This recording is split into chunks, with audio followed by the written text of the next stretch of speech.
My loving husband was diagnosed with terminal cancer. To cope with the sorrow, I threw myself into my work. One day, a man claiming to be a lawyer approached me. Your husband has submitted a request for $5 million in damages. Are you having an affair while he's sick in the hospital? He asked smugly, presenting photos he claimed were evidence of my infidelity. I was stunned. I have no idea what you're talking about. We've already gathered evidence proving that you're the woman too busy dating to care for her sick husband, the man continued arrogantly. Feeling as if my entire life was being challenged, I decided to take him to my home to show him the truth. Along the way, I discreetly signaled to a middle-aged neighbor. My name is Melissa, and I'm 27 years old. I currently run multiple web media platforms and make a living from it. Sitting in my living room, I muttered to myself as I stared at the computer screen filled with text. What should I do about this? Melissa, let's take a break, my husband Kevin said, coming out of the kitchen and handing me a steaming cup of coffee. Thank you, I smiled at my partner, who sat beside me. Kevin is not just my husband, he's also my work partner. I've always loved writing, so I started as a web writer during college. But after a few months, I hit a wall due to my inexperience. A friend introduced me to another web writer, who would later become my husband Kevin. He taught me everything from writing skills to how to get work. Initially, we were just colleagues, but our relationship gradually deepened. We became indispensable to each other, transitioning from colleagues to beloved partners.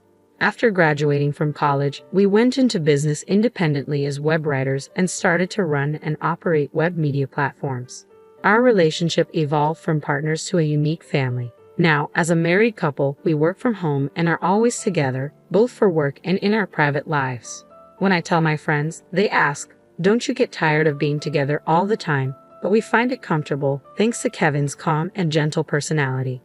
I never doubted that my life with my loving husband would continue forever. One day, prompted by a friend, we decided to go for cancer screenings.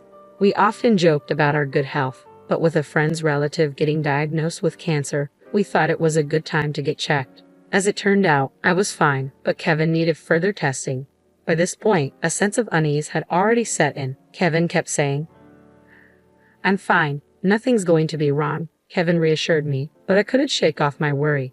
Then the detailed test results came back. Kevin had cancer. Moreover, the doctor told us it was at an advanced stage because it was detected late. I collapsed right there and then. Kevin had cancer and it was advanced. We'd had yearly checkups and nothing had ever seemed off. Sure, he had some cold-like symptoms once in a while, but Kevin always said, I can work from home, and never really went to the doctor. If only I had noticed something back then. If only I had forced him to go to the doctor. Regrets kept flooding my mind, but then the overwhelming fear that he was going to be gone hit me, and I couldn't think of anything else. Kevin was admitted to the hospital immediately, and I visited him every day during my work breaks. When I came to see him, Kevin always greeted me with his calm smile. He would even happily ask about the progress of our work that we both put so much effort into. Seeing his face made me think, I have to protect this job no matter what. And even as I wiped away tears, I kept working. But every time I let my guard down, the fear that Kevin might be gone consumed me. To distract myself from the sorrow, I took on a part-time job at a nearby supermarket in addition to our web media work. Days went by like this, and a little time passed. As usual, I visited Kevin in the hospital, finished my shift at the supermarket, and was on my way home. When I get home, I need to do the web work and also clean the house, I thought, planning out my next tasks. Suddenly, the world in front of me started spinning, and I sat down in a panic. What's happening? I feel sick, I wondered. My vision continued to spin, and cold sweat wouldn't stop. Feeling helpless, I sat there, and suddenly I heard a surprise, huh?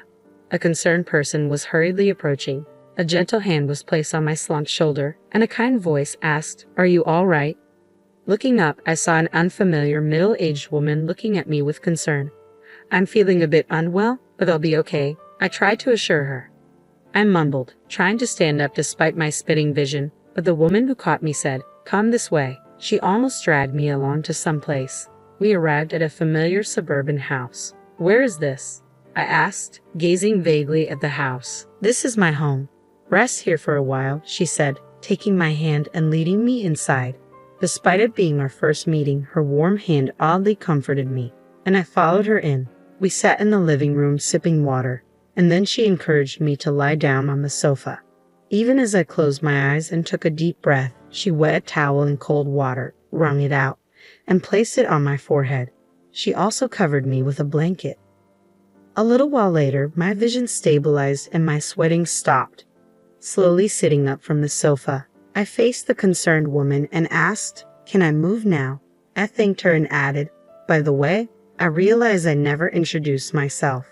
Sorry about that." Upon hearing this, the woman smiled with relief and introduced herself as well. Her name was Laura, and she lived here with her husband. I began to say, "I also have a husband," but an image of Kevin lying in bed interrupted me. Noticing my hesitation, Laura said, "It's okay if it's hard to talk about it," and asked why I was sitting on the side of the road. "Actually, my husband is sick." I slowly told her about Kevin's illness, which I hadn't even shared with friends, and how I'd been overexerting myself with work to distract from the sadness.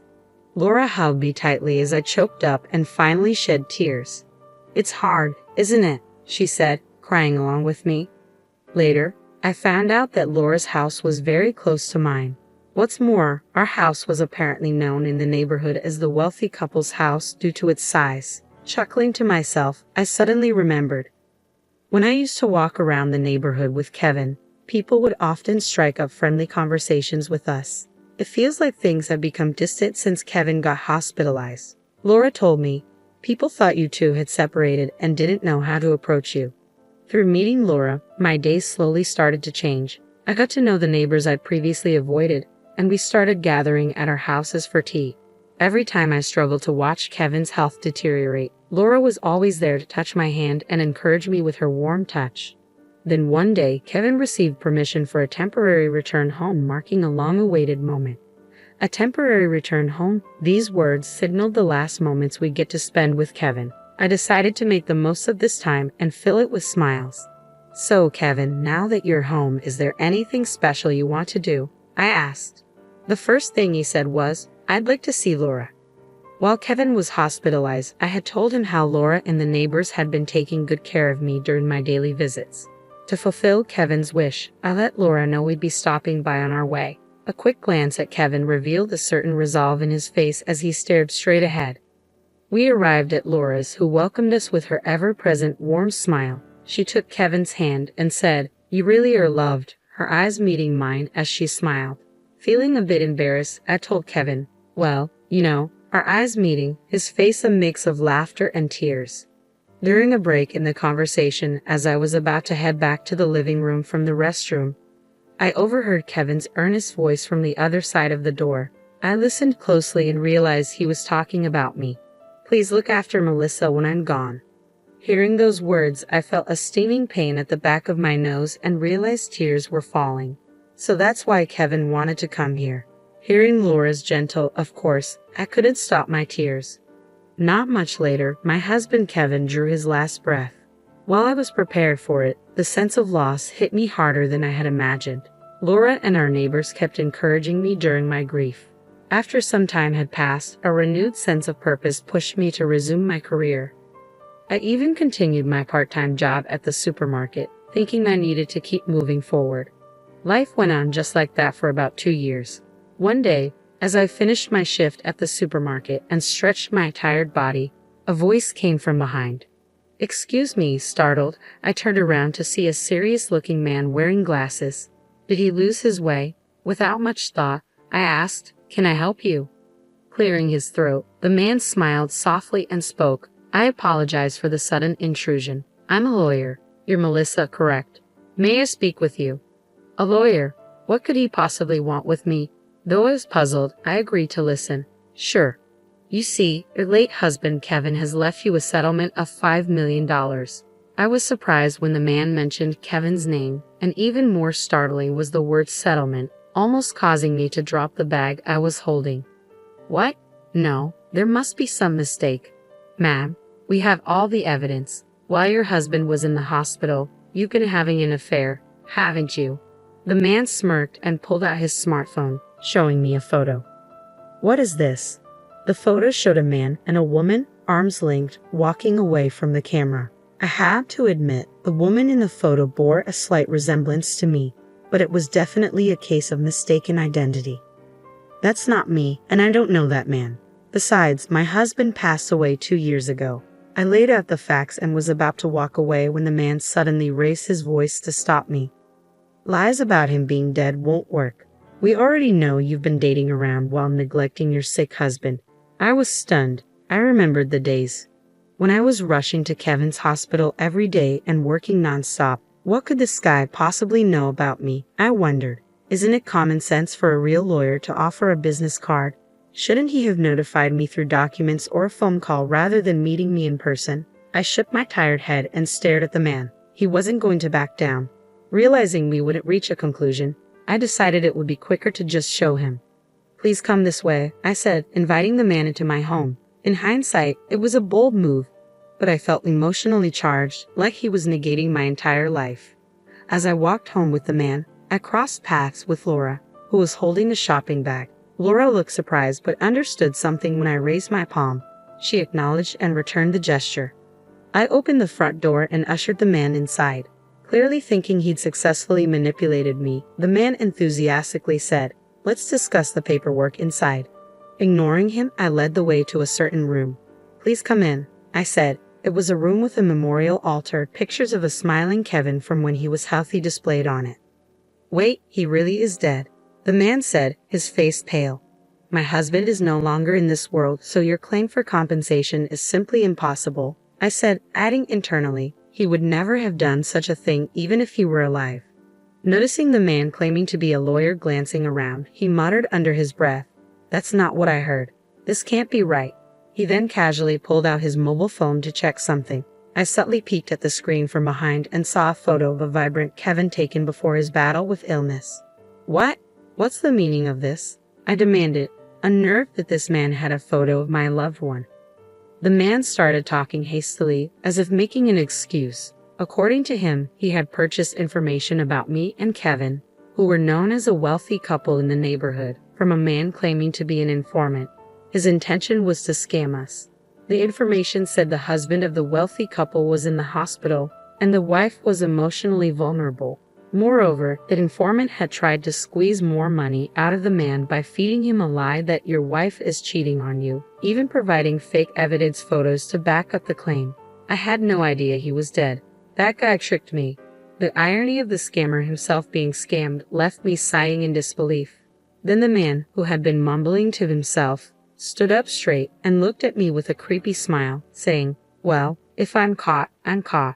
A shiver ran down my spine, and I broke into a cold sweat. Just as the man took a step toward me, the sound of hurried footsteps came from the entrance, and a moment later, several officers burst in, shouting, "Police!" The tension I'd been unconsciously holding released, and I collapsed on the spot. Thank God they made it in time, I thought, recalling the moment when I crossed paths with Laura on the street a few minutes earlier. In reality, the hand I'd raised to Laura wasn't just a simple greeting. After Kevin's death, Laura had taught me the SOS hand signal, a raised palm with a clenched thumb, saying, even without words, you can say, "Help me." Betting that the signal would get through, I used it. Probably understating my SOS, Laura must have called the police. Staring at Kevin's photo on the altar, I silently apologized in my heart. "I'm sorry for putting you in harm's way." In the photo, Kevin seemed to be smiling as if to say, "It can't be helped." The arrested man, upon questioning, turned out to have committed multiple frauds before and would likely serve a fairly long prison sentence. I also heard that the notorious informant had been caught. A few days later, when I visited Laura's place with a thank you gift, she scolded me, "You shouldn't let a suspicious man into your house." Laura had noticed my SOS and was going to intervene, but decided it was better to let the police handle it. Then she gently tapped me on the head as if to imprint her words. "Kevin asked me to look out for you, so please don't do anything dangerous from now on." At those words, tears welled up in my eyes. Ever since then, I've been living happy days, helped by Laura and the folks in the neighborhood. Today, I put my hands together in front of the photo of Kevin on the altar. Even in a world without you, there are plenty of people who help me. You can rest easy, I whispered to myself. When I gently opened my eyes, there was a comforting smile in Kevin's photo that seemed to watch over me. Smiling back, I said, "All right, let's get to work today," and stood up with enthusiasm.